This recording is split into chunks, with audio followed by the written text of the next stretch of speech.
ગોત્રી હોસ્પિટલે માનવીય અભિગમ અપનાવ્યો છે। હવે તમારે એક્સરેનો રિપોર્ટ મેળવવા માટે કલાકો સુધી રાહ નહીં જોવી પડે। આ રાહ જોવાનો અંત આવી ગયો છે। હવે એક્સરેનો રિપોર્ટ સીધા જ તમારા મોબાઈલ ફોન પર આવી જશે।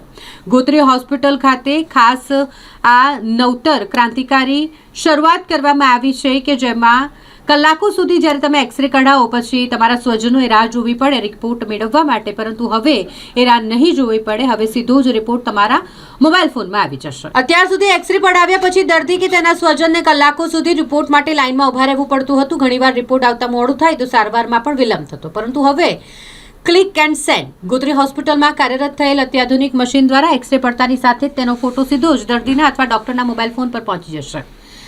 આ પહેલ દિલ જીતી લે તેવી છે।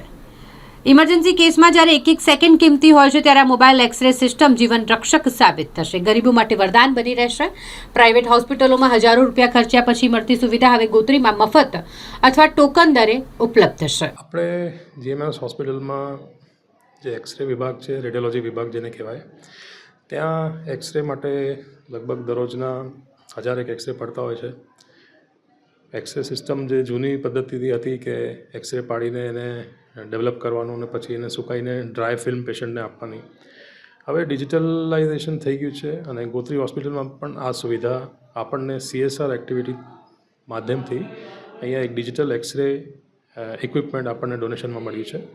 ડિજિટલ એક્સરેમાં પેશન્ટ આવે, એક્સરે પડાવે, તરત જ એનું ડિજિટલ ડેવલપમેન્ટ થઈ જાય અને પેશન્ટને આ એક્સરે આપણે તરત ઊભાને ઊભા પ્રિન્ટ આપીને એને પેશન્ટને આપી શકીએ। તો એ પોતાના કન્સર્ન ડૉક્ટરને કન્સર્ન વિભાગમાં જઈને એમના તજજ્ઞોને દેખાડીને એનું નિદાન આગળ થઈ શકે છે। જે વેઇટિંગ પીરિયડ આવતું હતું, આપણે જે ટર્ન અરાઉન્ડ ટાઈમ કહીએ પેશન્ટ માટે, કે પેશન્ટ એક્સરેમાં આવે, એનો નંબર લાગે, એક્સરે પડે, પછી કલાક પછી ફિલ્મ સુકાઈને ડેવલપ થઈને એને મળે, તો એ જે ટર્ન અરાઉન્ડ ટાઈમ હતું એ આ ટર્ન અરાઉન્ડ ટાઈમને ઘટાડવા માટેની આપણી જે ગુજરાત સરકારની મુહિમ હતી એ આપણે પૂરી પાડીએ છીએ। ડિજિટલ એક્સરે હવે પેશન્ટને ગોત્રી હોસ્પિટલમાં ઉપલબ્ધ થશે।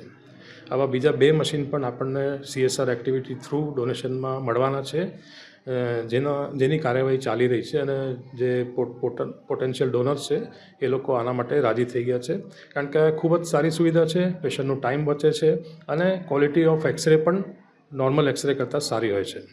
આ એક્સરે મશીન કાર્યરત થઈ ગયું છે અને ધીમે ધીમે જેમ પેશન્ટનો લોડ વધતો જશે અને બીજા મશીન પણ ઇન્સ્ટોલ થઈ જશે તો આપણી એક જ આશા છે કે જેટલું થઈ શકે એટલું પેશન્ટને ડિજિટલ એક્સરે આપીએ।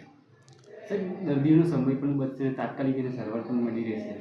હું એ જ કહેતો હતો, જે આપણું ટર્ન અરાઉન્ડ ટાઈમ હોય છે પેશન્ટનું, આજે આપણા ACS સાહેબ એમનું એક જ કન્સર્ન હતું કે પેશન્ટ હોસ્પિટલમાં આવે છે, લાઇનમાં ઊભું રહે છે, કારણ કે પેશન્ટનો ધસારો બહુ છે અહીંયા, એનો નંબર આવે, બતાવીને પછી ઇન્વેસ્ટિગેશન માટે જાય, ઇન્વેસ્ટિગેશન કરાવીને પાછો ડૉક્ટરને બતાવવા જાય। આ બધું એક ટર્ન અરાઉન્ડ ટાઈમ જે સાયકલ કહે છે એ સાયકલમાં ઘટાડો કરવા માટેનો એક સારો પ્રયત્ન છે અને આ ટેકનોલોજી જેમ જેમ વધે છે એ ટેકનોલોજી આપણે ગરીબ દર્દીઓને સેવા માટે એનો ઉપયોગ કરીએ તો એ દર્દી બી ખુશ થશે અને દર્દીના ટ્રીટમેન્ટમાં બી ટાઈમ ઓછો બગડશે અને એને તાત્કાલિક એની સારવાર મળી જશે।